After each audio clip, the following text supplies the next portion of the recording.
Guys आज के lecture में हम लोग करेंगे definite integrals as a limit of sum. Okay, और इस पर बेस्ड जो एक्सरसाइज है, एक्सरसाइज 7.1 के क्वेश्चंस करेंगे। सो गाइस चलिए शुरू करते हैं आज का lecture. So definite integral as a limit of sum जानने से पहले हम लोग पहले समझेंगे geometrical meaning of definite integral. ठीक है ना? तो देखिए geometrical meaning of definite integral क्या है। हमारा टॉपिक है geometrical meaning of definite integral. Definite integral देखिए ज्योमेट्रिकली, यहां पर एक लाइन लिख देता हूं मैं। Geometrically definite integral from a to b fx dx represents area bounded by the curves x is equal to a, x is equal to b, y is equal to fx and x axis है ना। ये चार curves जो है x is equal to a, x is equal to b, y is equal to fx and x axis, इन चारों curve से जो area bounded होगा उसको रिप्रेजेंट करता है। तो हमने क्या लिखा, geometrical meaning of definite integral क्या है। Geometrically definite integral from a to b fx dx represents the area bounded by the curves x is equal to a, x is equal to b, y is equal to fx and x axis। Okay, अब देखते हैं कि ये जो है geometrically कैसे इसको आप दिखाएंगे। तो देखिए यहां पर मान लीजिए कि अपने पास एक फंक्शन है y is equal to F X, है ना। और मान लीजिए कि ये इसका कर्व है, ये आपका फंक्शन है y is equal to F x और ये इसका कर्व है। ये जो फंक्शन है x is equal to a से x is equal to a से x is equal to b तक डिफाइंड है ना। तो आप देखिए यहाँ पे चार कर्व आपको दिखाई देता होगा, x is equal to a, x is equal to b ये वाली line, y is equal to F x ये वाली कर्व हो गई और x एक्सिस। इन चारों कर्व से एक एरिया बाउंडेड है यहाँ पर, और इसका नाम अगर लिखना चाहे तो a, b, c और d। इन चारों कर्व से ये आपको एरिया बाउंडेड दिखाई दे रहा है a, b, c, d, और इसी एरिया को रिप्रेजेंट करता है आपका definite integral from a to b। तो दैट इज हम लोग लिख सकते हैं definite integral from a to b fx dx will be equal to area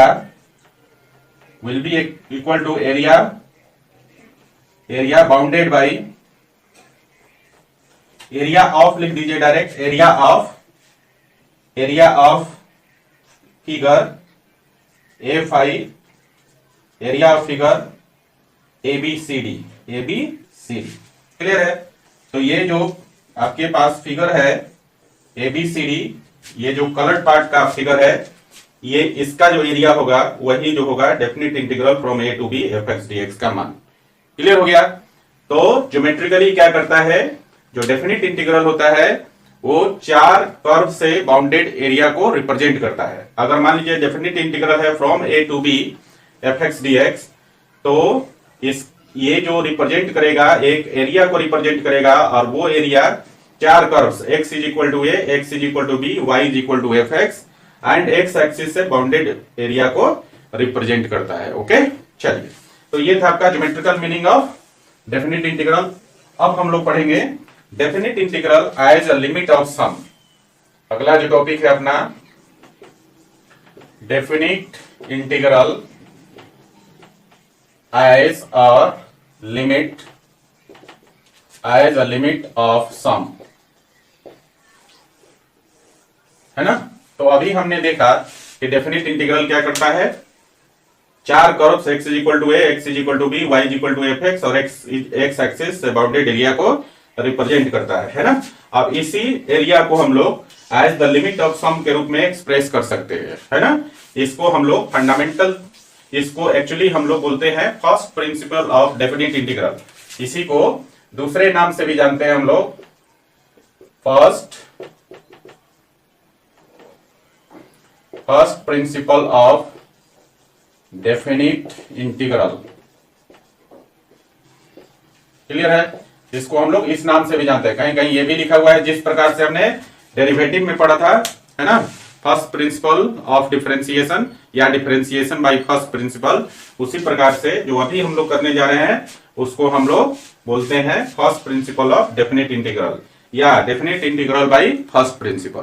clear है? और इसी को हम दूसरे नाम definite integral as the limit of sum के रूप में जानते हैं। ओके, तो हम जानते हैं, है ना, यहां पर लिखेंगे वी नो दैट, देखिए वी नो दैट क्या एरिया जो है आपका, मतलब ये जो डेफिनिट इंटीग्रल है from a to b f x d x, ये आपका ये एरिया को रिप्रेजेंट करता है। और वो एरिया कौन सा है? Rectangle, rectangle A B C D, है ना। यहां पर हम लोग एक फिगर बनाएंगे और देखिए इसको ध्यान से समझिएगा। हालांकि इस जो ज्योमेट्रिकल प्रूफ से क्वेश्चन नहीं बनेगा, इसके लिए जो फॉर्मूला है ना, वो मिलता है आपका, है ना। तो क्वेश्चन तो आपको फॉर्मूला से ही बनाना है, लेकिन कैसे आता है ये आपको सीखना है। यहाँ पर देखिए ये आपका एक्स एक्सिस है, ये वाई एक्सिस है, और ये क्या करता है? Definite integral from a to b f x d x, ये आपका एरिया को रिप्रेजेंट करता है, एरिया ऑफ रेक्टेंगल एबीसीडी। और यहां पर मान लीजिए कि ये हमारा फंक्शन है f x, y is equal to F x, इसको लिख सकते हैं y is equal to F x, और ये x is equal to a से x is equal to b तक डिफाइंड है, समझे।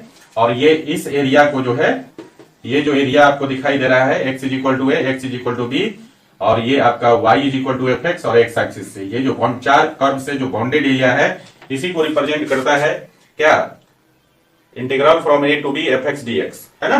मतलब definite integral from a to b f x d x जो है इन्हीं चार कर्व से बाउंडेड एरिया को रिप्रेजेंट करता है। ये हमने अभी देखा geometrical meaning of definite integral में। ओके, अब जरा देखिए, मान लीजिए कि इस एरिया को हम लोग एन रेक्टेंगल्स में डिवाइड कर देते हैं।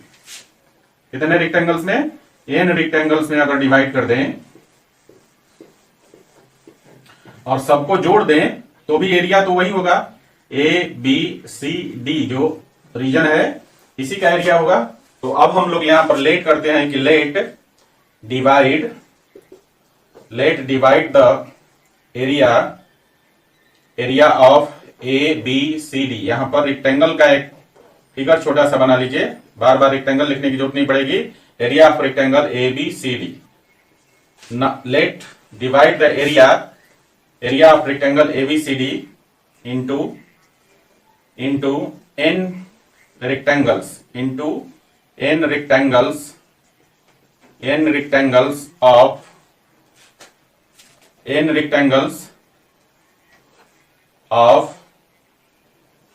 रेक्टेंगल्स में हम लोग इसको डिवाइड कर दिया let divide the area of rectangle ABCD into n rectangles of equal width,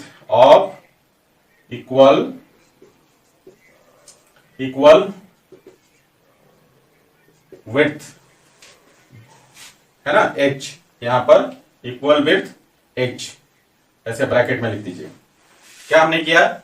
ये जो हमारे पास एरिया था ए बी सी डी, इसको एन रेक्टेंगल्स में डिवाइड कर दिया और सारे रेक्टेंगल्स का विड्थ इक्वल है। मतलब ये जो आपको विड्थ दिख रहा है, ये इसकी विड्थ कितनी है? h है, h, है ना। मतलब चौड़ाई इसकी कितनी है? हर रेक्टेंगल की चौड़ाई h है। क्लियर है? अब जरा देखिए, अगर हम फर्स्ट रेक्टेंगल की बात करें, ये इस रेक्टेंगल की, तो इसकी एरिया कितनी होगी? इसकी होगी लंबाई गुने चौड़ाई, और चौड़ाई सारे रेक्टेंगल्स का h है, तो लंबाई कितना होगा? तो x इज इक्वल टू ए पर जो फंक्शन वैल्यू देगा, x इज इक्वल टू ए पर फंक्शन का वैल्यू कितना हो जाएगा? एफ ए, तो एफ ए हो जाएगा लंबाई और h हो जाएगा इसकी चौड़ाई, है ना। तो ये तो फर्स्ट रेक्टेंगल हुआ। इसी प्रकार से इसमें n रेक्टेंगल्स हैं और n रेक्टेंगल्स का एरिया अगर निकाल कर हम जोड़ दें तो पूरा एरिया हो जाएगा एबीसीडी। क्लियर है ना। सेकंड रेक्टेंगल की बात करें तो देखिए, अब यहां से यहां तक तो h है ना, ये विड्थ कितना है? h है। तो ये सेकंड रेक्टेंगल अब यहां से शुरू होता है, तो ये जो x, अब यहां पर अगला जो पॉइंट बनेगा वो बनेगा आपका a प्लस h। क्या बनेगा अगला पॉइंट? ये जो पॉइंट है x इक्वल टू ए का था, और ये जो विड्थ है आपका h है, तो अगला जो पॉइंट बनेगा वो बनेगा a प्लस एच। तो a प्लस एच पर फंक्शनल वैल्यू कितना हो जाएगा, f of a plus H. Clear है। इसी प्रकार से हम बाकी सारे रेक्टेंगल्स का लेंथ निकालेंगे, और सबसे लास्ट वाले रेक्टेंगल का अगर लेंथ निकालें तो n रेक्टेंगल्स है ना, तो लास्ट वाले का जो हाइट होगा वो कितना हो जाएगा, ध्यान से समझिए। देखिए पहला वाला में हम इसको ऐसा भी लिख सकते हैं, एफ ए को 0 प्लस एच लिख सकते हैं ना, सॉरी a प्लस 0 लिख सकते हैं। मतलब फर्स्ट रेक्टेंगल के लिए h का मान कितना था, 0 है ना, तो लास्ट वाले रेक्टेंगल के लिए हम कितना रखेंगे, n-1 h रखेंगे ना। यहां पर हम लोग इसको एफ ए को ऐसा लिख सकते हैं, F of a plus 0 into H लिख सकते हैं ना, ये भी एफ ए के बराबर है। तो ये समझने के लिए सिर्फ मैं यहां पे लिख रहा हूं, मतलब फर्स्ट रेक्टेंगल के लिए जो लेंथ होगा वो एफ ए होगा, तो लास्ट वाले रेक्टेंगल का जो लेंथ होगा वो हो जाएगा f of a plus n-1 h। कितना हो जाएगा, a प्लस n-1 h।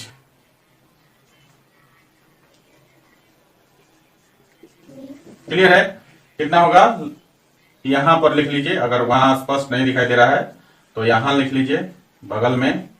ये लास्ट रेक्टेंगल का जो लेंथ हो जाएगा आपका वो हो जाएगा f of a plus n-1 h। कैसे हुआ, फर्स्ट वाला का है a प्लस 0 इंटू एच, मतलब h के साथ जो मल्टीप्लाइड है, जो कोफिशिएंट है वो 0 से शुरू होता है। तो लास्ट वाला में कितना हो जाएगा, n-1। अगर यहां पर 1 से शुरू होता तो यहां पर nh हो जाता, समझ गए ना। इसलिए लास्ट वाले रेक्टेंगल का लेंथ कितना हो जाएगा, ये हो जाएगा f of a plus n-1 h। Clear है। तो सारे रेक्टेंगल का लेंथ मालूम चल गया और सबका विड्थ इक्वल है h के बराबर है, तो हम लोग इसी को ऐसा लिख सकते हैं। देखिए अब यहां से इक्वल टू कर दिया, तो एरिया ऑफ रेक्टेंगल एबीसीडी को लिख सकते हैं। देखिए इसको ऐसा लिख सकते हैं, पहला रेक्टेंगल का एरिया कितना हो जाएगा, लेंथ है एफ ए इंटू विड्थ है एच, प्लस दूसरे वाले रेक्टेंगल का कितना हो जाएगा, f of a plus h into h. फिर तीसरे वाले रेक्टेंगल का कितना हो जाएगा, f of a plus 2h into h. देखो length into width, length into width, length into width. और इसी प्रकार से हम nth रेक्टेंगल का, nवां रेक्टेंगल की बात करें तो इसका लेंथ हो जाएगा f of a plus n-1 h और इंटू एच। क्लियर है। तो ये सारे रेक्टेंगल का सम हो गया। देखिए यहां पर हमने शुरू में लिखा था, let divide the rectangle ABCD into n rectangles of equal width h, है ना। तो सारे रेक्टेंगल n रेक्टेंगल्स हैं, इस रेक्टेंगल एबीसीडी को n रेक्टेंगल्स में डिवाइड किया और ये सारे रेक्टेंगल्स का विड्थ h है। सारे रेक्टेंगल का लेंथ निकाल लिया हमने, तो लेंथ इंटू विड्थ करके सारे रेक्टेंगल का एरिया निकाल लेंगे और सबको जोड़ देंगे। तो ये जो एरिया है वो किसको रिप्रेजेंट करेगा, एरिया ऑफ रेक्टेंगल एबीसीडी को। क्लियर है ना। तो यहां पर हमने रेक्टेंगल एबीसीडी का area sum of rectangles area of n rectangles के रूप में लिख सकते हैं। अब देखिए यहां पर आप देखेंगे कि h सब में है, तो h को हम लोग यहां पर बाहर निकाल सकते हैं और तब ब्रैकेट में हो जाएगा f of a plus h plus हो जाएगा f of a plus 2h। Clear है। और प्लस डॉट डॉट nवां रेक्टेंगल हो जाएगा, यहां पर जो है nवां टर्म में F of a plus n-1 h। Clear है। यहां पर हमने सॉरी, हाँ ठीक है, ये हमने आपका h को कॉमन ले लिया तो ये हो गया। अब यहां पर एक बात और समझिए, ये जो विड्थ है, ये जो रेक्टेंगल है आपके पास एबीसीडी पूरा होल रेक्टेंगल की मैं बात कर रहा हूं, ये जो विड्थ होगा इसकी जो विड्थ होगी, यहां तक x इक्वल टू बी है और यहां तक x इक्वल टू ए है। तो ये जो विड्थ होगा यहां पर हम लोग ऐसा लिख सकते हैं, यहां पर लिख लीजिए नाउ, यहां पे लिखते हैं नाउ, ये जो विड्थ होगा आपका, इसको हम लिख सकते हैं b माइनस ए। और ये है ना b माइनस ए कैसे हुआ, देखिए ओरिजिन से b तक है b आपका x इक्वल टू बी, और ओरिजिन से एक a तक है x इक्वल टू ए। मतलब ओरिजिन से b तक का लेंथ है b और ओरिजिन से a तक का लेंथ है a। तो b में से a को घटा लेंगे यहां तक, है ना। देखिए यहां से यहां तक आपका यहां तक का लेंथ है b और यहां से यहां तक का लेंथ है आपका a, तो हमें लेंथ चाहिए यहां से लेकर यहां तक, तो ये जो लेंथ होगा आपका b माइनस ए हो जाएगा। क्लियर है ना? तो वही किया हम, हमारे पास जो रेक्टेंगल है ABCD, इसका जो विड्थ होगा वो b माइनस ए होगा, और ये जो b माइनस ए है ये किसके बराबर होगा? देखो यहाँ पर ये जो बड़ा वाला रेक्टेंगल है वो n रेक्टेंगल्स में डिवाइड था और सबका जो विड्थ था वो h था, तो n रेक्टेंगल्स है और प्रत्येक रेक्टेंगल का विड्थ h है, तो n में h से गुना कर दें तो b माइनस ए के बराबर हो जाएगा, ये AB लेंथ के बराबर हो जाएगा ना। तो हम लिख सकते हैं now b minus a is equal to NH, है ना। और यहां से हम लोग निकाल सकते हैं n का वैल्यू, और n का वैल्यू कितना हो जाएगा? b माइनस ए अपॉन h लिख सकते हैं, या फिर h का वैल्यू निकाल सकते हैं तो b माइनस ए अपॉन n लिख सकते हैं, है ना। इस रिजल्ट का हम लोग यूज करेंगे जहां भी जरूरत पड़ेगा, ठीक है ना। इसको यहां घेर लीजिएगा। अब हम क्या करते हैं, क्योंकि यहां पर ये जो कर्व है, कर्व की वजह से परफेक्ट जो है रेक्टेंगल का शेप नहीं मिलता है। मतलब अगर इसको कहीं साइड में समझिए, इसी पर समझिए, यहां पर जो है ना, ये जो आप रेक्टेंगल देख रहे हैं ABCD, इस कर्व की वजह से ये जो आपका रेक्टेंगल है इसका परफेक्ट साइज नहीं है। परफेक्ट साइज कब होता कि इसको थोड़ा सा और ऊपर बढ़ाते और फिर इस पॉइंट से हम लोग ऐसे मिलाते, है ना, तब जाके आपका परफेक्ट साइज मिलता है ना। समझ रहे हैं बात को? तो इसलिए हम लोग क्या करते हैं कि इसको लिमिट ले लेते हैं दोनों साइड, ठीक है। तो अब हम लोग इसको क्या करेंगे, मतलब लिमिट ले लेंगे, है ना। और यहां पर ध्यान दीजिए, अगर ये जो रेक्टेंगल्स को हमने n पार्ट में डिवाइड किया है, अगर रेक्टेंगल्स की संख्या को बढ़ाकर इंफिनिटी कर दें, मतलब n जो है नंबर ऑफ रेक्टेंगल्स की संख्या अगर इंफिनिटी कर दें, तो सोचिए इसमें जो रेक्टेंगल्स बने हैं, ये जो छोटे छोटे रेक्टेंगल्स है, इसका विड्थ कितना हो जाएगा? 0 हो जाएगा, नहीं हो जाएगा? सोचिए, अब इसमें अभी n रेक्टेंगल्स है तो विड्थ h है। अब इसमें रेक्टेंगल्स की संख्या और बढ़ाते जाइएगा तो विड्थ इसकी धीरे धीरे धीरे धीरे छोटी होती जाएगी, और जब n इंफिनिटी की तरफ टेंस कर जाएगा तो इसकी साइज बिल्कुल h का साइज जो है वो 0 की तरफ टेंस करने लगेगा, है ना। तो हम लोग यहाँ पर एक चीज और भी मान लेते हैं, लेट कर लें कि n टेंस टू इंफिनिटी है ना, n टेंस टू इंफिनिटी है, तो देयरफॉर हम बोल सकते हैं कि h टेंस टू 0 होगा। समझ गए? मतलब नंबर ऑफ रेक्टेंगल्स, अगर रेक्टेंगल ABCD में नंबर ऑफ रेक्टेंगल्स की संख्या हम लोग इंफिनिटी तक इंक्रीज करें तो प्रत्येक रेक्टेंगल का जो विड्थ है वो 0 की तरफ टेंस करेगा। क्लियर है? सो अब हम लिमिट ले लेते हैं इसी फॉर्मूला को, तो फाइनली इसको हम लिख सकते हैं ऐसा, definite integral from a to b fx dx will be equal to, और यहां पर हो जाएगा limit h tends to 0, h 0 की तरफ टेंस कर रहा है, मतलब प्रत्येक रेक्टेंगल का विड्थ अगर 0 होगा तो इसमें इस रेक्टेंगल ABCD में नंबर ऑफ रेक्टेंगल्स की संख्या कितनी हो जाएगी? इंफिनिटी। दैट मीन्स अल्टीमेटली बोल सकते हैं if n tends to infinity then the width of each rectangle tends to 0। Clear है? तो यहाँ पर h tends to limit h tends to 0 लिया, और यहाँ इस एक्सप्रेशन को लिख देंगे, h कॉमन है आपका और ब्रैकेट में है f of a plus f of a plus h plus f of a plus 2h और प्लस डॉट डॉट प्लस हो जाएगा f of a plus n minus 1h। Clear है बच्चा?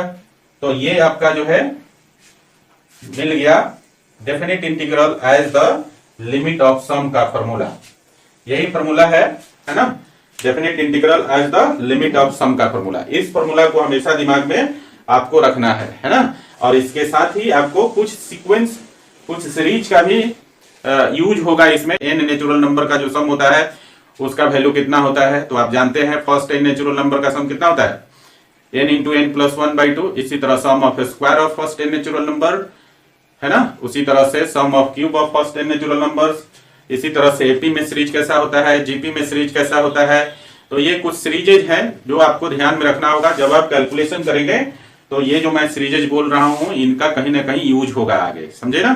तो इसको ध्यान में रखना है आपको। ओके, तो अभी आपने क्या समझा? Geometrical meaning of definite integral. और हमने क्या समझा? दूसरा जो टॉपिक था अपना definite integral as the limit of sum, या इसी को हम लोग बोलते हैं first principle of definite integral, या फिर definite integral by the first principle, है ना। और इसके लिए हमने फॉर्मूला ड्राइव किया, और that formula is definite integral from a to b fx dx is equal to limit h tends to 0 और यहाँ पर है h into f of a plus f of a plus h plus f of a plus 2h plus dot dot plus f of a plus n minus 1h। This is the formula for the definite integral as the limit of sum. इस formula को दिमाग में रखना है जब हम question बनाएंगे तो, ठीक है। तो इसको लिख लीजिए। अब हम लोग एग्जाम्पल्स करेंगे और एग्जाम्पल्स हम लोग इधर उधर का नहीं करते हैं, है ना। एग्जाम्पल्स हम लोग डायरेक्टली एक्सरसाइज 7.8 का ही करेंगे। ओके, तो इसको लिखिए। तो गाइस चलिए एग्जाम्पल्स करते हैं। एग्जाम्पल्स हम लोग करेंगे एक्सरसाइज 7.8 जो हमने छुड़वा दिया था आपसे। मैंने कहा था कि 7.8 हम लोग सबसे लास्ट में करेंगे, है ना। आज हम लोग इसी का एग्जाम्पल्स करेंगे, लेकिन इसके एग्जाम्पल शुरू करने से पहले एक सिंपल एग्जाम्पल थोड़ा समझिए, है ना। इसका यूज कई जगह होता है और आप डायरेक्टली इसका एप्लीकेशन करेंगे, है ना, क्वेश्चन बनाते समय। देखिए क्या है, अगर आपको इवैल्यूएट करना है, evaluate as the limit of sum, as the limit of sum of definite integral from 0 to 5 dx, है ना। इसको आपको इवैल्यूएट करना है as the limit of sum. Clear है। चलिए सॉल्यूशन करते हैं इसका। इसका जो मान है ना, यहाँ पर 5 के जगह और 0 के जगह कुछ और भी हो सकता है, ए बी कुछ भी हो सकता है, समझे ना। इसको जरा देखिए। इसको अगर हम लोग इवैल्यूएट करते हैं तो सबसे पहले लिखते हैं i, और i का जो वैल्यू है वो है 0 to 5 integral from 0 to 5 dx। Clear है। अब यहां से आप देखेंगे a का मान 0 है, b का मान जो है 5 है, तो यहां से आप nh का वैल्यू निकाल सकते हैं। nh क्या होता है, b माइनस a, अभी हमने बताया था। और b का वैल्यू 5 है ना। तो 5 माइनस 0 करेंगे तो 5 आएगा, मतलब nh का मान कितना हो गया, 5। क्लियर। एंड जरा यहाँ फंक्शन देखिए क्या है, dx के साथ क्या मल्टीप्लाई है, 1। तो फंक्शन जो है आपका fx का, fx जो है वो 1 है, fx इज इक्वल टू 1 है, मतलब ये कांस्टेंट फंक्शन है ना। मतलब x के जगह आप कुछ भी पुट करेंगे तो वैल्यू ऑलवेज क्या होगा, 1 ही होगा, है ना। कांस्टेंट फंक्शन में ऐसा ही होता है कि कुछ भी मान डालें, x का मान चाहे कुछ भी डालें, वो हमेशा वैल्यू वही देगा जो उसकी वैल्यू है, कांस्टेंट वैल्यू, समझे ना। चलिए तो हमको क्या निकालना होता है, फॉर्मूला के अनुसार। एक बार फॉर्मूला यहाँ पे मैं लिखता हूँ।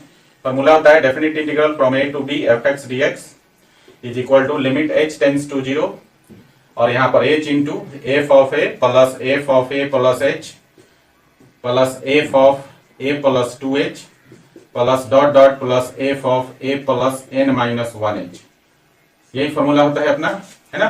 तो हमें निकलना है f A, F of a plus h, F of a plus 2h, F of a plus n minus 1h। तो देखिए यहाँ पर निकालते हैं हम लोग।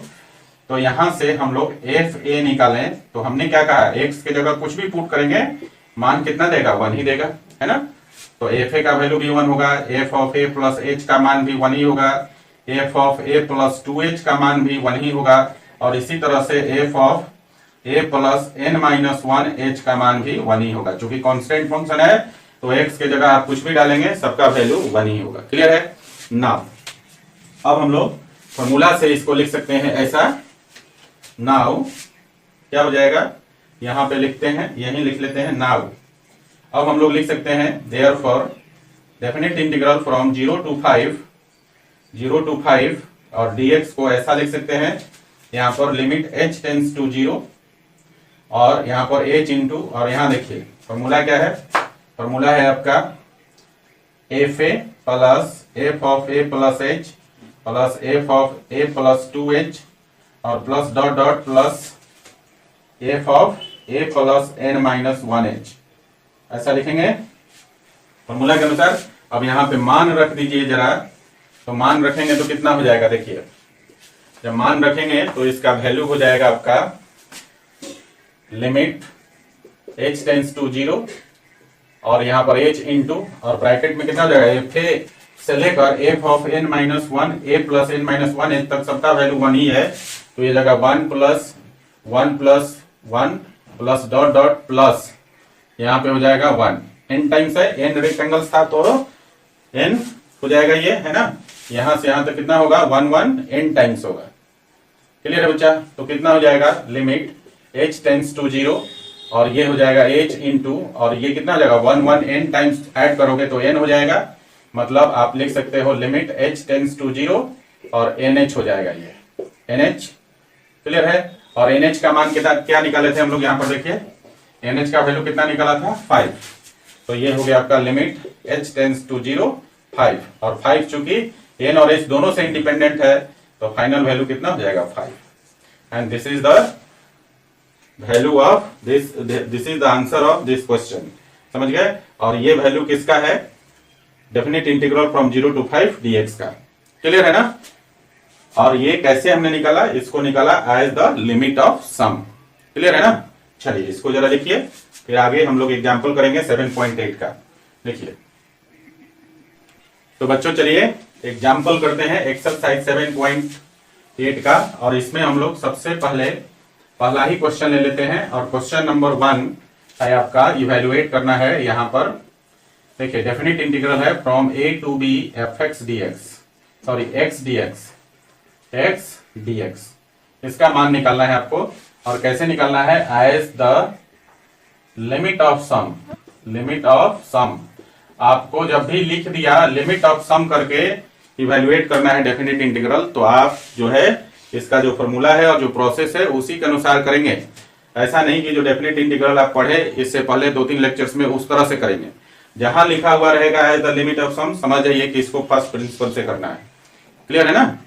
चलिए अब यहां पर हम लोग देखते हैं, यहां पर जो लिमिट्स है इसका a के जगह तो a ही है और b के जगह भी b ही है। हमें क्या चाहिए, nh का वैल्यू, तो nh का वैल्यू क्या होता है b माइनस a, है ना? और यहां से हम लोग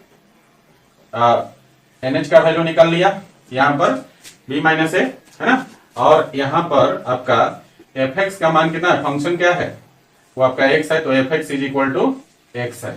ठीक है, अब हमें क्या निकालना है, फॉर्मूला के अनुसार f of a plus h, f of a plus 2h, इस तरह से हमको f of a plus n minus 1h तक निकालना है ना? फिर फॉर्मूला में उसको डालेंगे। तो देयरफॉर देखें तो f a का वैल्यू क्या हो जाएगा, x के जगह a डाल देंगे तो a हो जाएगा। इसी तरह f of a plus h का मान कितना होगा, तो x के जगह a प्लस h डाल दीजिए।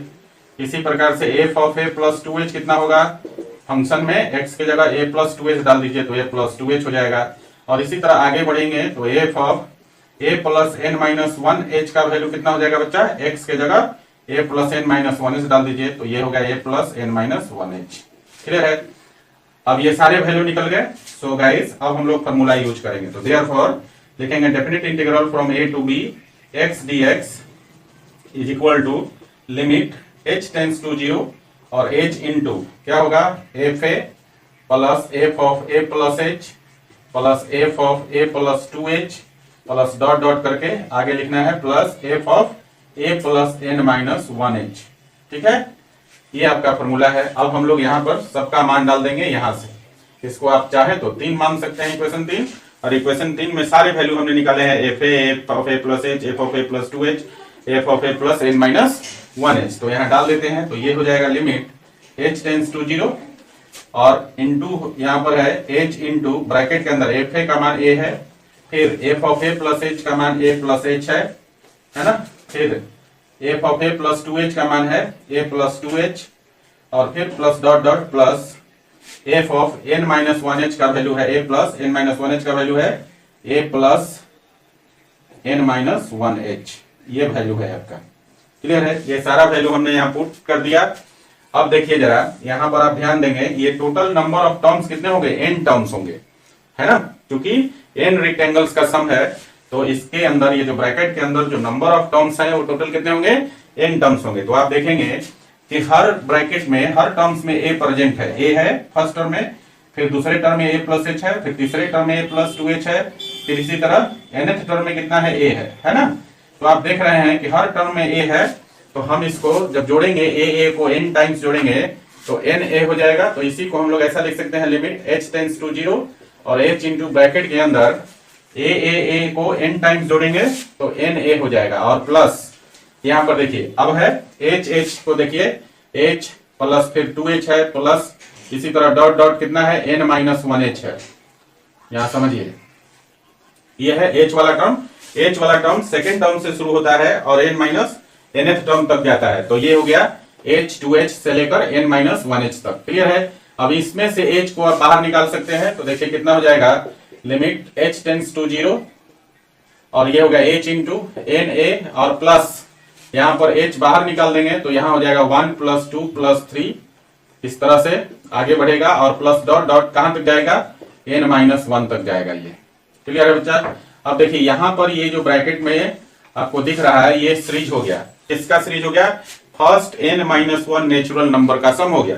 तो आप जानते हैं 1 + 2 + 3 + डॉट डॉट प्लस n, ये फर्स्ट n नेचुरल नंबर है, इनका सम होता है n × n + 1/2, जानते हैं ना?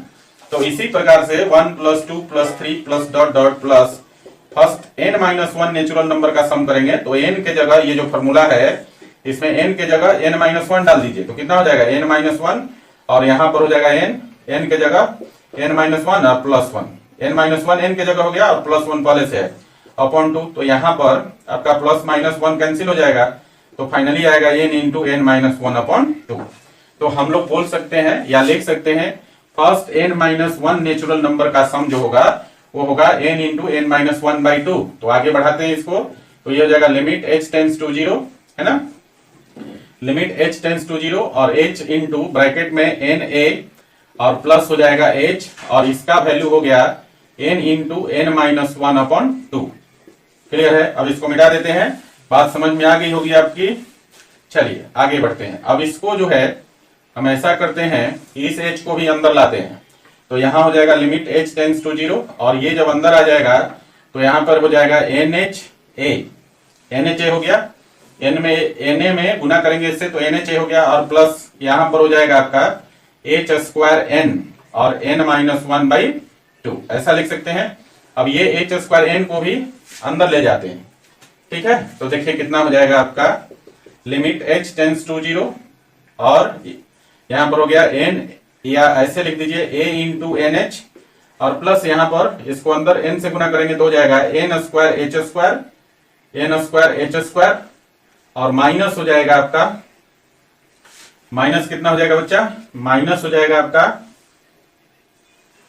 या आप ऐसा भी कर सकते हैं, सिंपल करने के लिए ऐसा करिए, एक h को इधर ही रहने दीजिए और एक h को अंदर लाइए तो NH - h हो जाएगा। क्लियर है? यहां पर h² में से एक h को यहीं रहने दिया, एक h को अंदर लेगा तो NH - h हो जाएगा अपॉन 2। क्लियर है? अब आपका यहां पर हम लोग NH का पहले वैल्यू रखेंगे, जहां जहां NH है वहां पर वैल्यू रख दीजिए और NH का वैल्यू हम निकाल लिए थे यहां पर b - a, तो यहां पर हो जाएगा अब आपका लिमिट h टेंड्स टू 0 और यहां हो गया a × b - a और प्लस यहां पर हो जाएगा b - a और ब्रैकेट में b - a, यहां भी b - a है ना, NH का मान और h और -h अपॉन 2 हो जाएगा। क्लियर है? अब यहां पर हम लोग लिमिट को इवैल्यूएट करेंगे तो लिमिट h टेंड्स टू 0 है, मतलब जिस भी टर्म में h है ना उसको हम 0 लिख देंगे, है ना, h के जगह 0 पुट कर देंगे। अब तो आपके पास, अब देखिए यहाँ कंफ्यूजन है कि यहाँ पर हम क्यों नहीं h टेंड्स टू 0 करेंगे, यहाँ पर h टेंड्स टू 0 करने से ये जो है इनडिटर्मिनेट फॉर्म्स में चला जाएगा और इनडिटर्मिनेट फॉर्म में कभी भी हम लोग लिमिट का वैल्यू नहीं निकालते हैं, उसी को इनडिटर्मिनेट फॉर्म्स को हटाकर उसके नियरेस्ट वैल्यू को हम लोग निकालते हैं और उसी को हम लोग बोलते हैं limiting value of the function, है ना।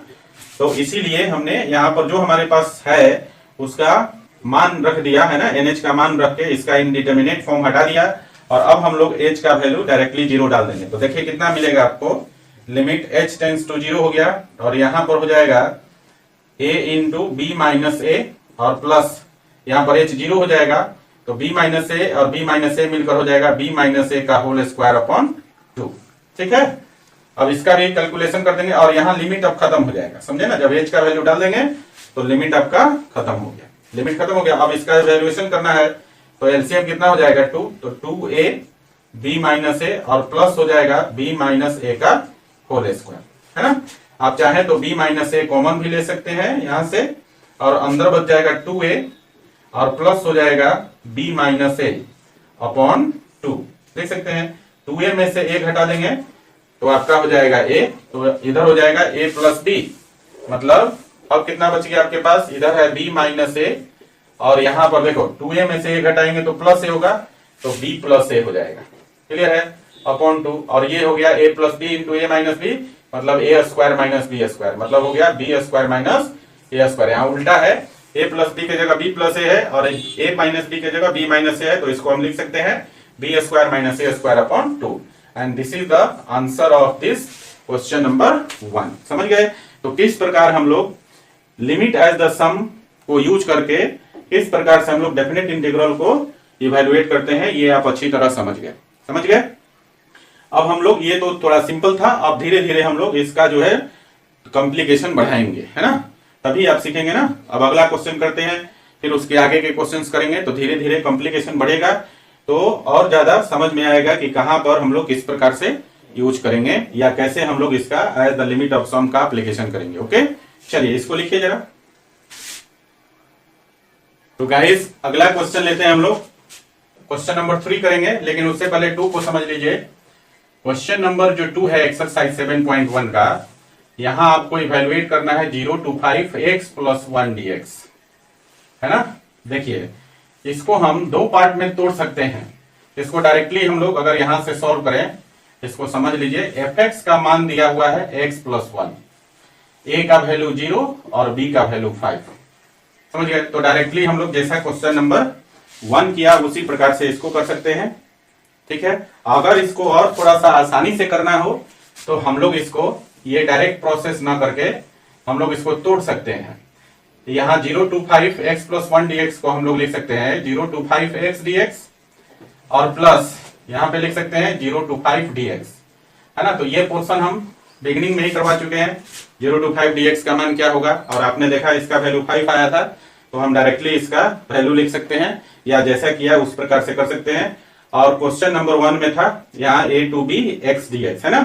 तो फर्स्ट पोर्शन को क्वेश्चन नंबर 1 की तरफ करेंगे, और सेकंड पोर्शन को जो हमने एग्जाम्पल बताया था वही सेम एग्जाम्पल है, उसी तरह से करेंगे। तो ऐसे ब्रेक करके भी 2 पार्ट में भी करके इसको बना सकते हैं, है ना? और सिंपल इसको fx is equal to x plus 1 एक ही फंक्शन मानकर भी इसको आप इवेल्युएट कर सकते हैं। तो ये क्वेश्चन आप खुद से करेंगे क्वेश्चन नंबर 2। ठीक है? हम लोग करेंगे क्वेश्चन नंबर 3, और क्वेश्चन नंबर 3 में आपको इवेल्युएट करना है, यहां पर है definite integral from 2 to 3 x square dx, है ना? तो देखिए यहां पर a का वैल्यू 2 है, b का वैल्यू आपका 3 है, यहां से आप निकालेंगे nh का वैल्यू, तो b माइनस a होता है, और b का वैल्यू 3 है और a का वैल्यू 2 है, तो यहां पर हो जाएगा आपका b minus a, that is कितना 3 minus 2, that will be equal to 1, है ना? या आप ऐसे लिख दीजिए यहां पर, देयरफॉर nh का वैल्यू कितना हो गया 1, nh का मान निकल गया, a और b आपको मालूम है। अब हम लोग यहाँ पर देखिए आपके पास जो फंक्शन क्या है, हियर fx जो है फंक्शन है आपका एक्स स्क्वायर, समझे? अब हम क्या करेंगे, अब हम लोग यहाँ से f of a plus h, f of a plus 2h and dot dot f of a plus n minus 1h का वैल्यू निकालेंगे। तो गाइस यहाँ देखिए fa का वैल्यू क्या हो जाएगा, a का वैल्यू है 2, तो यहाँ f2 लिखेंगे, ठीक है ना? तो f2 का वैल्यू कितना हो जाएगा, यहाँ पर fx is equal to x square है, इसमें x के जगह 2 डाल देंगे तो 2 square that is equal to 4। इसी तरह f ऑफ 2 प्लस h करेंगे तो कितना हो जाएगा 2 प्लस h का होल स्क्वायर, है ना? और 2 प्लस h का होल स्क्वायर कितना हो जाएगा, ये हो जाएगा 4, और प्लस हो जाएगा आपका 4 plus h square plus 2h, clear है ना? सॉरी 4h, ठीक है? इसी प्रकार से और वैल्यू निकालेंगे, यहाँ पर f ऑफ 2 प्लस 2h कर दें तो कितना हो जाएगा 2 प्लस 2h का होल स्क्वायर, और इसका मान हो जाएगा 4 प्लस कितना 4h square plus 8h, clear है? इसी तरह आगे बढ़े हम लोग, तो लास्ट वैल्यू जो निकाले f of 2 plus n minus 1h अगर निकालें तो इसका मान हो जाएगा 2 प्लस n माइनस 1h का होल स्क्वायर, और इसको हम लोग लिख सकते हैं 4 प्लस n माइनस 1 का स्क्वायर h का स्क्वायर, और प्लस हो जाएगा आपका 2 into n minus 1, 2 into n minus 1h होता है ना, 2ab, तो 4n माइनस 1h हो जाएगा, है ना? तो ये वैल्यू निकलेगा। अब हम क्या करेंगे, ये जितने भी वैल्यू निकले f2 से लेकर f of 2 plus n minus 1h का, इन सबको हम फॉर्मूला में पुट करेंगे। सो देयरफॉर हम लिखेंगे डेफिनेट इंटीग्रल फ्रॉम 0 to 5 और x स्क्वायर टू टू 3 है और x स्क्वायर dx है। इसका मान अब कितना हो जाएगा, लिमिट h टेंड्स टू 0 और h इंटू ब्रैकेट के अंदर f2 plus f of 2 plus h plus f of 2 plus 2h plus dot dot plus f of a plus 2 plus n minus 1h, ये लिखेंगे, है ना। अब यहां पर इन सारे वैल्यू को हम डाल देंगे तो देखिए कितना हो जाएगा, ये हो जाएगा लिमिट h टेंड्स टू 0, है ना। और यहां पर हो गया h इंटू और ब्रैकेट में देखिए f2 का मान कितना आया था, f2 का मान आया था 4 plus f of 2 plus h का मान कितना आया था 4 प्लस h स्क्वायर प्लस था 4h, है ना, plus f of 2 plus h का मान कितना आया था, ये था आपका 4 plus 4h square plus 8h और plus dot dot f of 2 plus n minus 1h का मान कितना आया था, ये था आपका 4 प्लस n माइनस 1 का स्क्वायर h का स्क्वायर प्लस था 4 इंटू n माइनस 1h, ये वैल्यू था आपका, है ना। अब देखिए जरा यहाँ पर हम लोग 4 देखेंगे, पर ये टोटल नंबर ऑफ टर्म्स कितने हुए, n टर्म्स, और सारे टर्म्स में 4 दिखाई दे रहा है आपको, है ना। तो क्या हो जाएगा, इसको हम ऐसा लिख सकते हैं limit h tends to 0 h into और 4 n टर्म्स में है तो 4 को n टाइम्स जोड़ोगे तो हो जाएगा 4n, क्लियर है। प्लस यहाँ पर देखो अब h स्क्वायर वाला टर्म सेकेंड टर्म से शुरू होता है और h स्क्वायर कॉमन ले लो यहां से तो कितना हो जाएगा, h स्क्वायर की जगह 1 प्लस यहां पर h स्क्वायर कॉमन है तो 4 प्लस इसके आगे कितना हो जाएगा 9 प्लस इसी तरह आगे बढ़ेगा तो कितना हो जाएगा n माइनस 1 का स्क्वायर, ठीक है। ये h स्क्वायर वाला टर्म है, फिर इसी तरह प्लस करके अब h वाला टर्म देखिए तो h वाला टर्म आपका ये भी सेकंड टर्म से शुरू होता है और यहाँ सब में 4 है तो यहाँ 4 कॉमन निकाल लीजिए तो कितना हो जाएगा 1 प्लस अगला में 2 प्लस 3 और प्लस डॉट डॉट ये कहां तक जाएगा n माइनस 1 तक जाएगा, क्लियर है।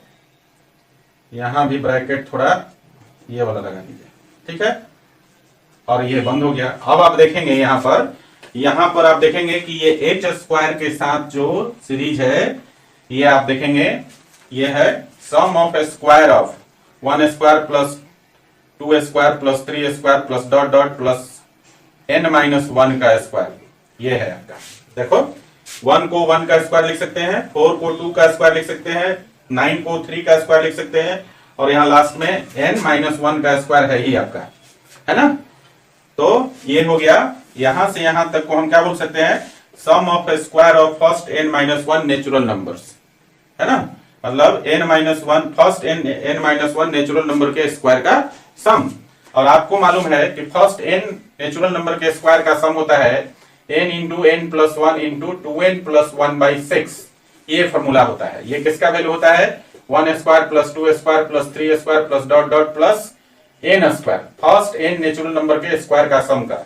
जबकि यहां पर कितना है, यहां पर first n minus 1 natural number के स्क्वायर का सम है, तो इसी फॉर्मूला में n के जगह n माइनस 1 डाल देंगे तो ये वैल्यू हो जाएगा n into n minus 1 into 2n minus 1/6। क्या करना है, first n minus 1 natural number के स्क्वायर का सम निकालना है।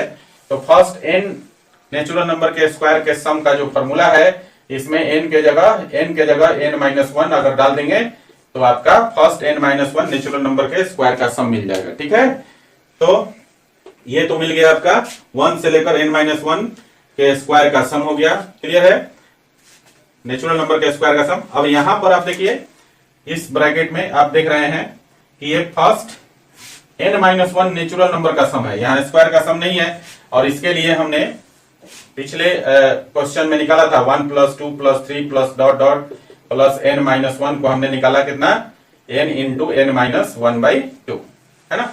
तो ये वैल्यू हमें पता चल गया। तो हमने बिगिनिंग में कहा था आपसे कि थोड़ा सा सीक्वेंस और सीरीज में जो कॉन्सेप्ट है सीक्वेंस का, सीरीज का और कुछ स्टैंडर्ड सीरीज है उसका मान आपको याद रखना पड़ेगा जब भी आप definite integral as the limit of sum करेंगे, समझे ना, उस समय आपको जरूरत पड़ेगी इसकी। ठीक है, चलिए आगे बढ़ते हैं। तो अब हम लोग इसी को लिख सकते हैं, देखिए लिमिट h टेंड्स टू 0 है ना, और यहाँ पर h इंटू, और ये कितना हो जाएगा 4n, और प्लस यहाँ पर देखो इसका वैल्यू हमने निकाला कितना, n into n minus 1 into 2n minus 1 upon 6, तो ये हो जाएगा आपका h स्क्वायर तो पहले से है, और इसका मान हो गया n into n minus 1 into 2n minus 1 upon 6, पूरा का भाग लग जाएगा 6 से। ठीक है, और प्लस यहाँ पर देखिए इसका वैल्यू हमने निकाला कितना, इसका वैल्यू है n इंटू n माइनस 1/2, और इसमें 4 है पहले से, क्लियर है ना, और 4h भी है, हम लोग कहीं मिस्टेक कर गए, देखिए फर्स्ट टर्म में भी h है, सेकंड टर्म में भी h है ना, इसी तरह लास्ट टर्म में भी h है, तो मतलब हम लोग यहां पर 4h कॉमन ले लेंगे, 4h, ठीक है ना, तो ये हो जाएगा 4h, और इनटू कितना हो जाएगा, इसका मान यहां से यहां तक सीरीज का मान हो गया n into n minus 1/2, clear. अब इसको कैलकुलेट करना है ना, चलिए इधर मिटा देता हूं, सीरीज के सम का कॉन्सेप्ट आपको समझ में आ गया है। ठीक है, चलो आगे बढ़ते हैं। अब हम लोग ऐसा करते हैं कि इस h को भी अंदर लाते हैं, ठीक है, और इधर हम एलसीएम ले लेते हैं। ठीक है, तो 6 और 2 का एलसीएम कितना होगा, 6 ही होगा, तो इधर हो जाएगा लिमिट h टेंड्स टू 0, और h को हम अंदर ले जाते हैं, तो यहां पर हो जाएगा एलसीएम पहले लिख लीजिए, ये हो गया 6 है ना, और ये देखो ये h अंदर गया और ये 6 मल्टीप्लाई हो गया, तो 6 4 जा हो गया 24, और n पहले से है और h मल्टीप्लाई हो गया तो 24 nh हो गया, पहला टर्म फिनिश। दूसरा टर्म हो जाएगा आपका h स्क्वायर पहले से है, एक h और आ जाएगा यहाँ पर, तो ये हो जाएगा h क्यू हो गया, और यहां पर हो जाएगा n into h q into n into n minus 1 into 2n minus 1, ठीक है, और फिर वहां पर हो जाएगा आपका 2 से 6 में भाग देंगे 3 टाइम जाएगा, तो 3 से गुना हो जाएगा, और ये हो जाएगा आपका, तो 3 4 जा 12 h स्क्वायर, h भी जाके वहां गुना होगा, तो ये हो गया 12 h square into n minus 1, कितना हुआ 12 h square into n minus 1, ठीक है, ये आपका हो गया। ठीक है ना, अब हमें ऐसा करना है कि देखिए यहां पर 3h है ना, एक nh यहां पर आने देंगे, देखो H q into n minus 1 into 2n minus 1 है ना, एक n को यहीं रहने देंगे, तो nh हो जाएगा यहां पर, समझ लो पहले, एक n को इसके अंदर लाएंगे, इसके अंदर जब ले जाएंगे, सॉरी हाँ, एक n को यहां पे रहने देंगे, एक h को यहां रहने देंगे, तो nh हो जाएगा, एक h को अंदर लाएंगे तो nh माइनस h हो जाएगा, ठीक है, और फिर आपका एक h बच गया, तो यहां पर लाएंगे तो 2nh माइनस h हो जाएगा, क्लियर है। तो इसको हम ऐसा लिख सकते हैं, और यहां पर देखिए, यहां पर h का स्क्वायर है, तो एक h को यहां रहने देंगे, देखिए जरा ध्यान से, 12 है h स्क्वायर है ना, चलो 12 को हटा देते हैं अभी, h को एक n के साथ रखेंगे तो nh हो जाएगा, और इनटू एक h को ब्रैकेट के अंदर लाएंगे तो nh माइनस 1 हो जाएगा। तो इसको अब हम ऐसा लिख सकते हैं, लिमिट h टेंड्स टू 0, और ये हो गया 24 nh प्लस हो गया, इसको लिख सकते हैं nh into nh minus h, और इंटू 2nh माइनस h, और प्लस इसको हम लिख सकते हैं कितना, अभी लिखा है nh into nh minus 1, clear है, और इतना अपॉन 6, ठीक है। nh इसलिए लिखा कि हमारे पास nh का वैल्यू हम निकाल चुके हैं, कितना है 1 है ना, और जब इसका वैल्यू अभी आपका जो फॉर्म है यहाँ पर इनडिटरमिनेट फॉर्म में है,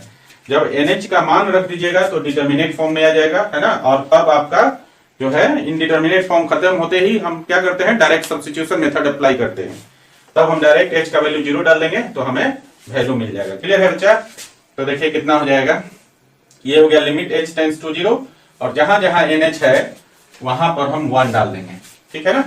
तो देखिए ये हो गया 24 इंटू NH है तो n का मान 1, तो 24 इंटू 1 24 हो गया, प्लस NH का वैल्यू 1 इंटू NH का मान 1, तो यहाँ 1 माइनस H, और यहाँ NH का मान 1 तो यहाँ हो जाएगा 2 माइनस H, और यहाँ पर NH का वैल्यू 1 इंटू NH का फिर से मान 1, तो 1 माइनस NH माइनस H था ना, तो 1 माइनस H, क्लियर है, और अपॉन 6। ठीक है बच्चा, आ रही बात समझ में? चलो NH का वैल्यू हमने डाल दिया। अब हम क्या करेंगे कि जहां जहां H है पहले इसको यहां पर मल्टीप्लाई कर लेते हैं, ठीक है ना, तो एक बार मल्टीप्लाई भी कर लीजिए और थोड़ा सिंपल हो जाएगा। लिमिट H टेंड्स टू 0 हो गया, और यहां पर हो गया 24, और प्लस इसको गुना करेंगे 1 माइनस H और 2 माइनस H से, तो ये हो जाएगा 2 माइनस 2H माइनस H और प्लस H स्क्वायर, मतलब ये हो जाएगा 2 minus 3H plus H square, है ना, तो ये हो जाएगा आपका 2 माइनस 3H और प्लस H स्क्वायर, और इसको गुना करेंगे तो ये 1 माइनस H ही होगा, प्लस 1 माइनस H अपॉन 6। ठीक है, अब जहां जहां H कंटेनिंग टर्म है सबका वैल्यू 0 हो जाएगा, क्योंकि H 0 है ना, तो वैल्यू हो जाएगा फाइनली आपका 24 प्लस 2 माइनस ये 2 प्लस 1 हो जाएगा। ठीक है, और बाकी H वाला टर्म तीनों जो है वो 0 हो गया, तो 24 2 प्लस 2 प्लस 1, बाकी सब 0 अपॉन 6, तो कितना हो गया ये वैल्यू 24 और 3 27/6, तो 3 से कटा सकते हैं, 3 2 जा 6 और 3 9 जा 27, तो ये हो गया 9/2 आंसर। क्लियर है? सॉरी यहाँ पर एक मिस्टेक हो गया है, देखिए ये मिस्टेक आपका यहाँ पर हुआ है, यहाँ पर 12 था आपका 12H स्क्वायर, और यहाँ पर हमने लिख दिया सिर्फ NH, है ना, यहाँ पर H को डिस्ट्रीब्यूट तो किया, 12 हमारा छूट गया था, तो यहाँ पर आपका हो जाएगा 12 NH into NH minus H, और इसी प्रकार से यहाँ पर आपका हो जाएगा प्लस 12 इंटू 1, है ना, तो यहाँ पर कितना हो जाएगा आपका 12 माइनस, ये हो जाएगा 12 माइनस 12H, कितना हो जाएगा 12 माइनस 12H। क्लियर है, और इतना अपॉन 6 हो जाएगा, है ना, कैलकुलेशन में थोड़ा बहुत मिस्टेक हो ही जाता है कभी कभी, तो यहाँ हमारा 12 छूट गया था, समझे ना, जो कि आंसर को मैच नहीं कर रहा था। हालांकि प्रोसेस तो बिल्कुल क्लियर है, प्रोसेस में कहीं कोई प्रॉब्लम नहीं है, कैलकुलेशन मिस्टेक था। चलिए आगे बढ़ते हैं। अब हम क्या करेंगे, यहाँ पर हमने क्या किया कि अब डायरेक्ट सब्स्टिट्यूशन कर देंगे, मतलब जो H कंटेनिंग टर्म है सबका सब 0 हो जाएगा, तो वैल्यू कितना बचेगा 24 और प्लस हो जाएगा 2, और H वाले ये सारे टर्म्स 0 हो गए, तो प्लस 12 अपॉन 6, तो देखिए 24 प्लस 2 26 और प्लस 12 आपका हो जाएगा 38/6, और ये 2 से कटा दीजिए तो 19/3 हो जाएगा आंसर इसका।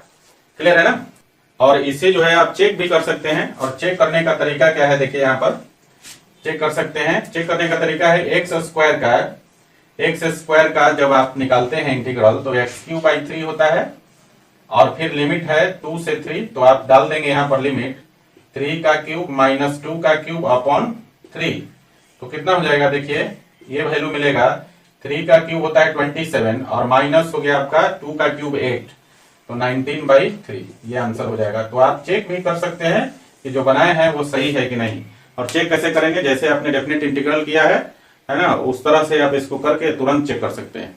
क्लियर है बच्चा? तो लिखिए क्वेश्चन नंबर 3 को। 2 आप समझ गए हैं किस तरह से आपको बनाना है, डायरेक्टली fx का मान x+1 मानकर भी बना सकते हैं, या इसको 2 पार्ट में डिवाइड करके भी बना सकते हैं। ओके, तो लिखिए तो क्वेश्चन नंबर 3 को। तो देखिए क्वेश्चन नंबर 4 आप समझ लीजिए, इसे आपको खुद से करना है। क्वेश्चन नंबर 4 में है, ये है integral from 1 to 4 x² minus x dx, है ना, और हमने आपको देखिए समझिए, पहले हमने इस तरह का ये क्वेश्चन करवाया है, x² dx के लिए करवाया है। यहाँ पर लिमिट चाहे जो भी हो, मेरे ख्याल से लिमिट कुछ भी आप ले लीजिए a to b x, ये क्वेश्चन नंबर शायद 3 में था, है ना, तो क्वेश्चन नंबर 3 में x² वाला ऑलरेडी करवा दिया है, लिमिट आप देख लीजिएगा क्या है, और क्वेश्चन नंबर 1 में ये वाला x dx, इसका भी लिमिट देख लीजिएगा, है ना। एक्चुअली मैं बता ही देता हूं, क्वेश्चन नंबर 3 में लिमिट था 2 से 3 तक, और 1 में लिमिट था a to b, है ना, 1 में था a to b और इसमें था 2 से 3 तक। ये हमने दोनों करवाया हुआ है, ये क्वेश्चन नंबर आपका 1 था, ये क्वेश्चन नंबर आपका 2 था, है ना। तो क्या करेंगे, आपको क्वेश्चन 4 करना है, तो आप इसको 2 पार्ट में तोड़ दीजिएगा। इसको ऐसा लिख सकते हैं, integral from 1 to 4 x square dx और minus integral from 1 to 4 x dx। ऐसा करके कुछ फर्स्ट पार्ट को क्वेश्चन नंबर 2 के जैसा और सेकेंड पार्ट को क्वेश्चन नंबर 1 के जैसा, सॉरी ये वाला क्वेश्चन जो था आपका क्वेश्चन नंबर 3 में था, है ना। हाँ, ये क्वेश्चन जो था 3 में, है ना। तो फर्स्ट पार्ट को आपको क्वेश्चन नंबर करना है 3 के जैसा और सेकेंड पार्ट को क्वेश्चन नंबर 1 के जैसा आप कर लेंगे अलग अलग, तो आपका ये क्वेश्चन नंबर 4 इवेल्युएट हो जाएगा। ओके, अदरवाइज आप इसको एक साथ भी कर सकते हैं और एक साथ करने के लिए आपको क्या करना होगा, fx को मानना होगा कितना, एक्स स्क्वायर माइनस एक्स, जहां पर a का वैल्यू 1 है, b का वैल्यू आपका 4 है। यहां से nh का वैल्यू निकाल लीजिएगा जो कि b माइनस a होता है, b का value 4 minus 1 that is equal to 3। और इसके बाद आप फिर से वही काम fa का मान निकालेंगे, फिर f of a plus h का मान निकाल लीजिएगा, f of a plus 2h का मान निकाल लीजिएगा, इसी तरह dot dot f of a plus n minus 1h का मान निकाल लीजिएगा और निकाल के इसका जो फॉर्मूला होता है definite integral as the limit of sum उसमें डाल के सॉल्व कर देंगे तो भी निकल जाएगा। एक साथ भी निकल जाएगा, अलग अलग करके भी निकाल सकते हैं। अगर एक साथ डिफिकल्ट लग रहा है तो इसको अलग अलग करके निकाल सकते हैं। समझ गए क्वेश्चन को। चलिए, तो ये था क्वेश्चन नंबर आपका 4 के बारे में, है ना। अब हम लोग क्वेश्चन नंबर करेंगे 5। ठीक है, तो देखिए यहीं से शुरू करते हैं। आपके पास क्वेश्चन नंबर 5 जो है उसमें आपको इवेल्युएट करना है, इंटीग्रल है फ्रॉम -1 to 1 और e to the power x dx है ना।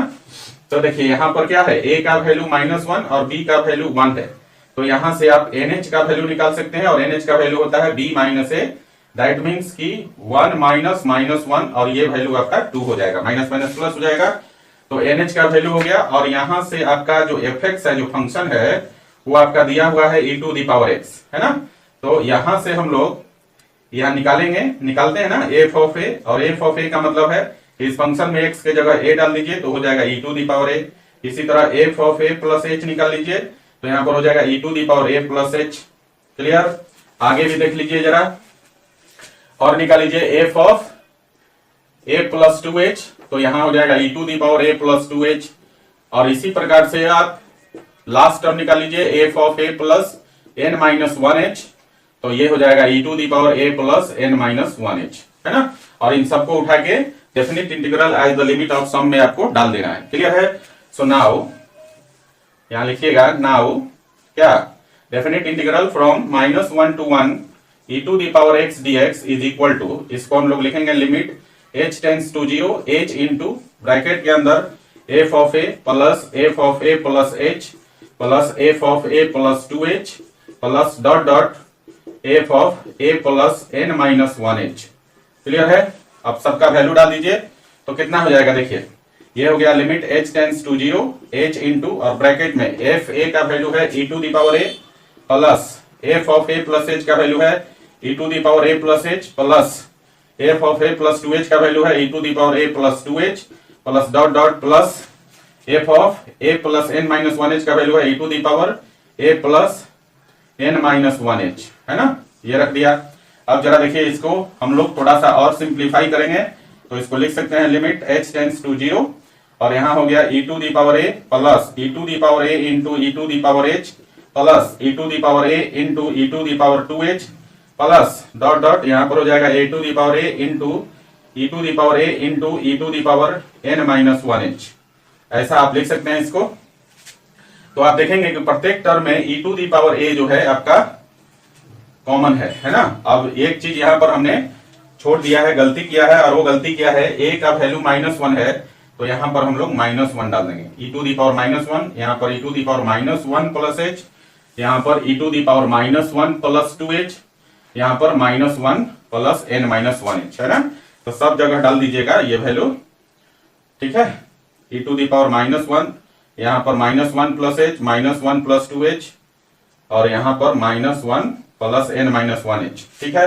यहां भी आप डाल दीजिए e टू दी पावर -1, फिर -1, यहां भी -1 और यहां भी -1, है ना। a का वैल्यू डाल दिया, है ना। a और b आपके पास मालूम था। अब देखेंगे कि e टू दी पावर -1 सारे टर्म में है तो इसको हम कॉमन ले सकते हैं, तो ये हो जाएगा लिमिट h टेंड्स टू 0 और h इंटू ब्रैकेट के अंदर हो जाएगा e to the power -1 common हो गया तो आपका बचेगा कितना 1 यहाँ पर, और फिर यहाँ बचेगा e to the power h, फिर आगे बचेगा e to the power 2h plus dot dot plus e to the power n minus 1h, ये बचेगा। और इस ब्रैकेट को आप देखें तो ये जीपी में है ना, समझ लीजिए। पहले आपके पास एक सीरीज है 1 plus e to the power h plus e to the power 2h plus e to the power 3h plus dot dot, इसी तरह आगे बढ़ेंगे तो e to the power n minus 1h, है ना।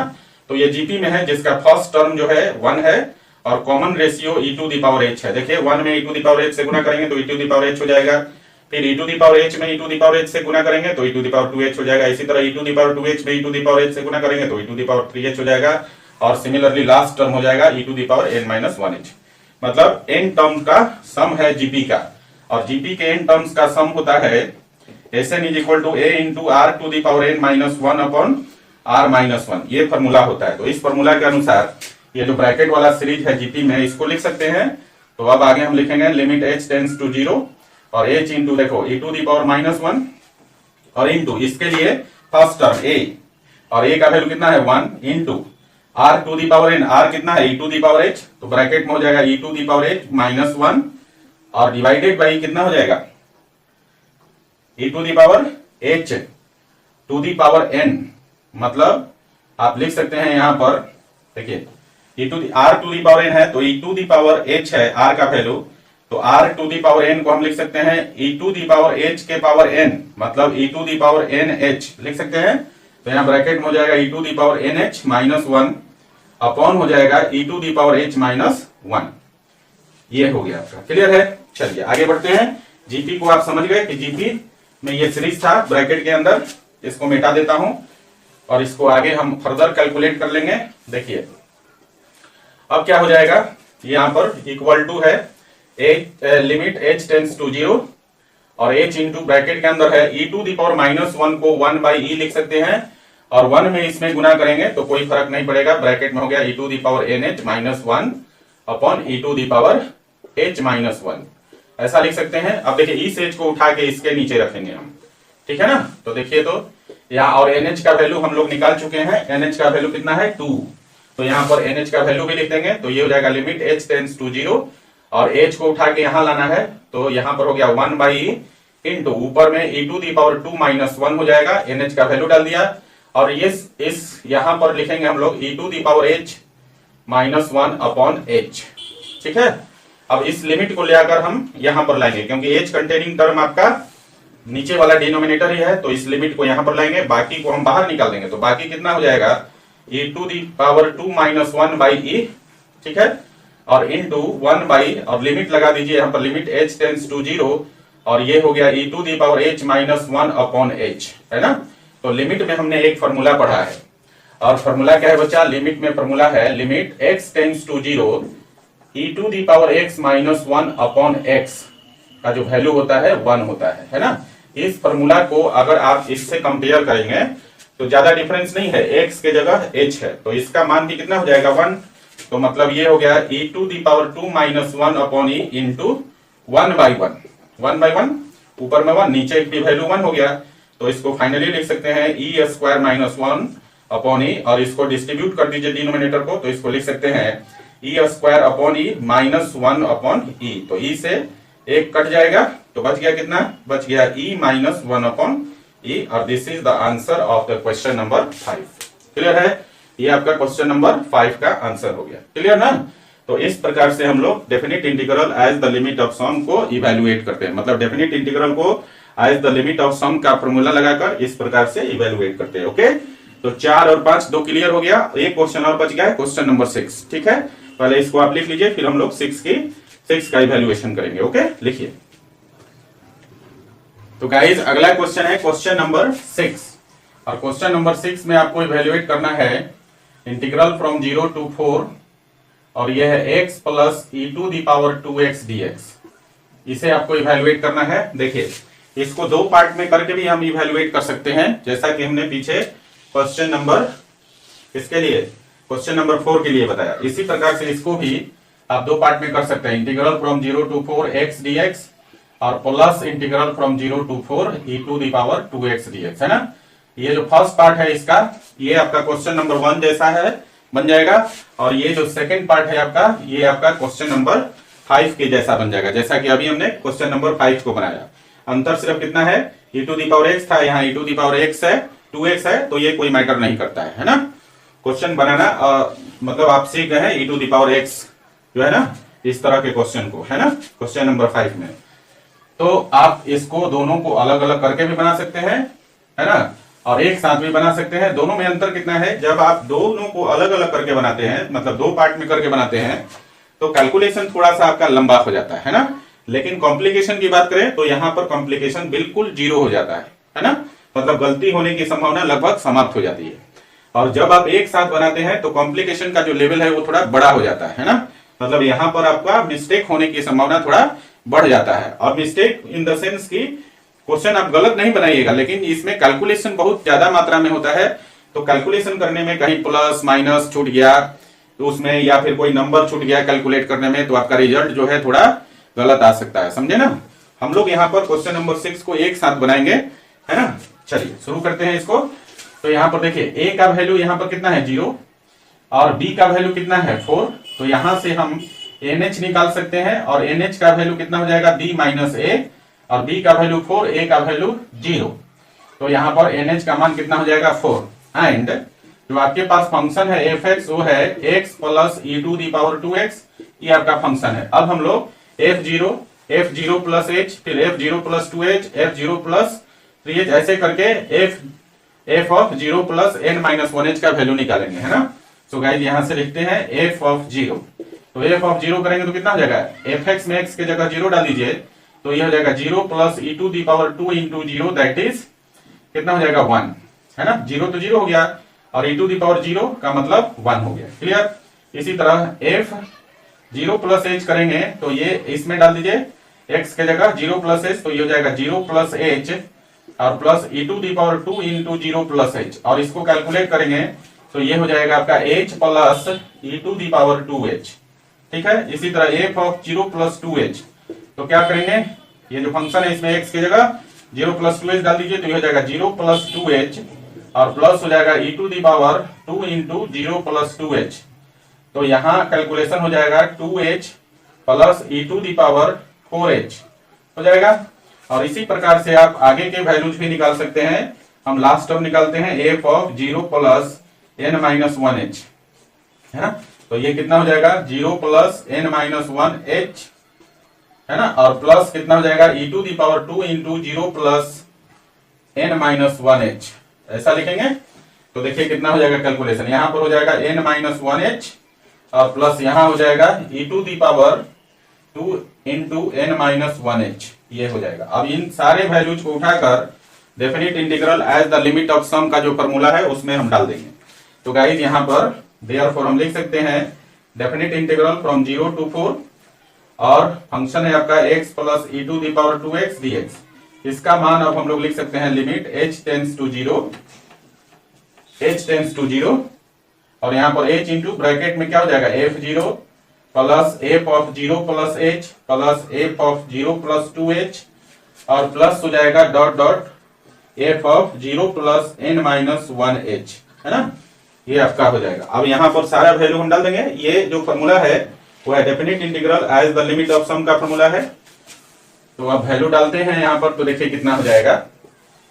अब ये हो जाएगा आपका, देखिए लिमिट h टेंस टू 0 और h इंटू यहाँ पर हो जाएगा 1 और प्लस कितना हो जाएगा, दूसरा f0 का वैल्यू 1, f0 प्लस h का value h plus e to the power 2h, plus f of 0 plus 2h का वैल्यू है 2h plus e to the power 4h, और plus dot dot last term का value है आपका n minus 1h plus e to the power 2 into n minus 1h, ये आपका।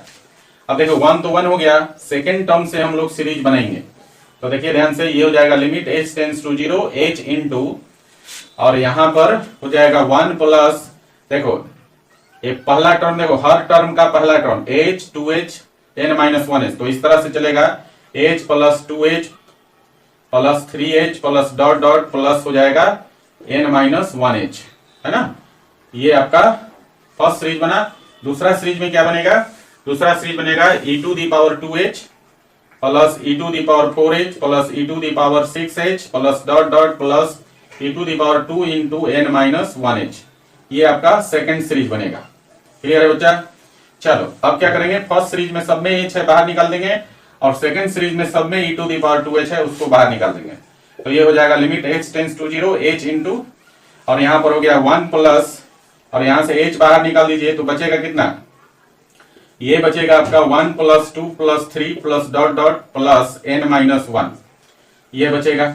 और second series में क्या बचेगा, e to the power 2h को बाहर निकाल दीजिए तो यहां बचेगा 1 plus e to the power 2h plus e to the power 4h plus dot dot plus e to the power आपका बचेगा कितना 2 इंटू n माइनस 2h, है ना, क्योंकि क्या है आपका ये इवेंट टर्म्स है ना, 2h 4h 6h, तो लास्ट में भी आपका इवेंट टर्म्स ही आएगा। ठीक है बच्चा? तो चलिए अब हम लोग यहां से दो सीरीज हमारे पास आ गया, एक तो फर्स्ट ब्रैकेट में और दूसरा सेकंड ब्रैकेट में, इनको हम लोग पहले चेक करते हैं। देखो एक सीरीज है 1 plus 2 plus 3 plus dot dot plus n minus 1, ये सीरीज है ना।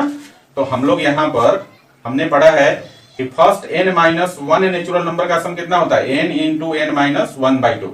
कंफ्यूज नहीं होइए, फर्स्ट n नेचुरल नंबर का सम 1 plus 2 plus 3 plus dot dot plus n, इसका जो वैल्यू होता है वो होता है n इंटू n प्लस 1/2, और इसी में n के जगह n माइनस 1 रखेंगे तो आ जाएगा n इंटू n माइनस 1/2, तो इसका तो वैल्यू मालूम हो गया। अब यहाँ सेकंड सीरीज को देखिए, सेकंड सीरीज है आपके पास 1 plus e to the power 2h plus e to the power 4h plus dot dot plus e to the power 2 into n minus 2h, है ना।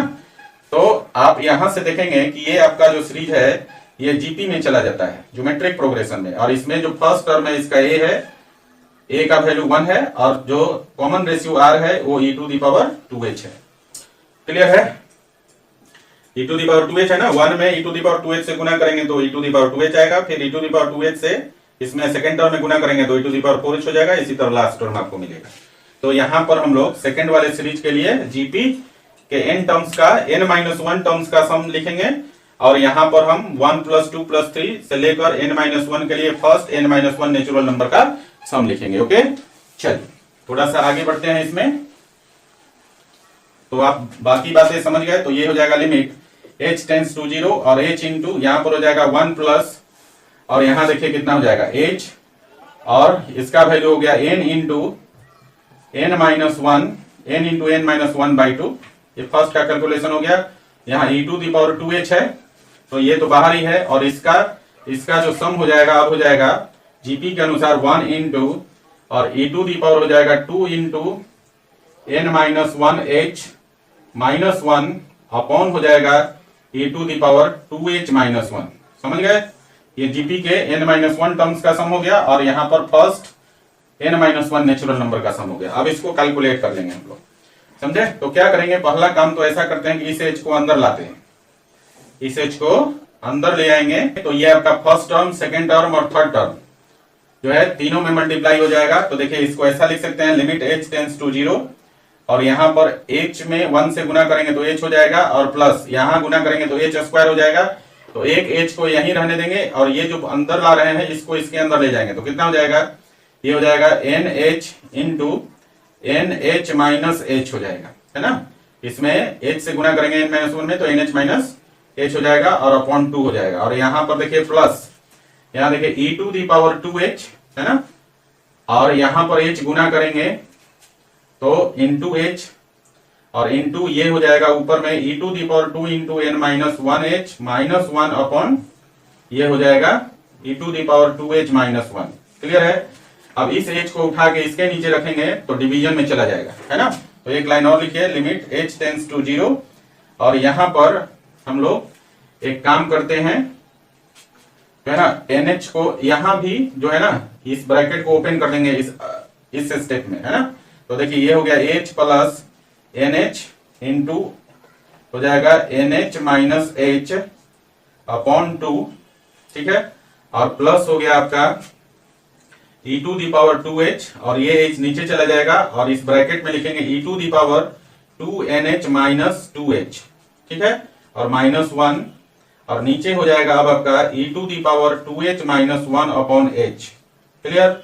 ये आपका हो गया 1। अब हम लोग यहाँ पर सिंपली जो NH का वैल्यू निकाला है यहाँ पर 4 को रख देंगे, उसके बाद हम लिमिट का इवैल्यूएशन कर लेंगे। तो देखिए जाए, अब जब वैल्यू रखेंगे आप NH का 4 तो हो जाएगा लिमिट h टेंड्स टू 0 और ब्रैकेट में यहाँ पर h हो गया और प्लस NH का value 4 into 4 minus h, 4 into 4 minus h upon 2, और इसके लिए यहाँ पर हो जाएगा सेकेंड टर्म के लिए plus e to the power 2h और ब्रैकेट में हो जाएगा यहाँ पर NH का वैल्यू 4 है तो e to the power 8 minus 1 हो जाएगा और डिवीजन में हो जाएगा e to the power 2h minus 1 upon h, है ना। और यहाँ जो कि लिमिट पर इसको पुट आउट करने के लिए यहाँ पर नीचे भी 2h होना चाहिए, तो 2 से यहाँ मल्टीप्लाई और 2 से यहाँ मल्टीप्लाई कर दीजिए और ये 2 यहाँ पे भाग में चला जाएगा, है ना। तो इसको एक बार अरेंज करते हैं तो कितना हो जाएगा लिमिट h टेंड्स टू 0 और ये हो गया h plus 4 into 4 minus h upon 2 और फिर प्लस देखिए यहाँ पर e to the power 2h upon 2, ये वाला 2 इसके साथ हो गया और इंटू यहाँ पर e टू दी पावर हो जाएगा 8 माइनस 1 और नीचे में हो जाएगा आपका e to the power 2h minus 1 upon 2h, है ना। देखिए अब हम लोग यहाँ लिमिट लगा देंगे, h टेंड्स टू 0 पुट कर दीजिए तो देखिए ये हो गया 0 और प्लस यहाँ पर h का वैल्यू 0 तो ये हो जाएगा 16/2 मतलब हो गया 8 और प्लस यहाँ 0 डाल देंगे तो e to the power 2 into 0 e to the power 0 तो e टू दी पावर 0 का मान होता है 1/2, क्लियर। और इंटू यहाँ पर ऊपर में हो गया e to the power 8 minus 1 upon और यहाँ पर लिमिट लगाएंगे तो अभी हमने पिछले क्वेश्चन में फॉर्मूला बताया था limit x tends to 0 e to the power x minus 1 upon x equal to 1। अंतर क्या है, x के जगह 2h है तो भी वैल्यू इसका कितना हो जाएगा 0 क्योंकि फॉर्मूला पर डायरेक्ट है, सॉरी तो भी वैल्यू इसका हो जाएगा कितना 1। 2h होने की h के जगह 2h है इसलिए जो है ना ये डायरेक्टली क्या है फॉर्मूला पर चला जाता है और तब हो जाएगा यहाँ लिमिट लगाएंगे limit h tends to 0 e to the power 2h minus 1/2h तो मान कितना आ जाएगा 1, तो इसका वैल्यू हो गया 1, ठीक है। तो देखिए जरा अब कितना हो गया, कैलकुलेशन करें, इसको एक बार ऐसे लिख लीजिए, ये हो जाएगा 8 plus e to the power 8 minus 1 upon 2। अब कैलकुलेट करिए तो 2 हो गया तो 16 plus e to the power 8 minus 1 तो कितना हो गया e to the power 8 plus 15 upon 2 and this is the answer of question number 6। तो बच्चा जो दो क्वेश्चन था आपका इस एक्सरसाइज में 7.8 में question number 5 and question number 6 दोनों कंप्लीट हो गया और ये आपका एक्सरसाइज 7.8 भी आपका फिनिश हो गया, है ना। ओके चलिए पहले इसको लिख लीजिए फिर हम लोग आगे की चर्चा करेंगे, लिखिए जरा।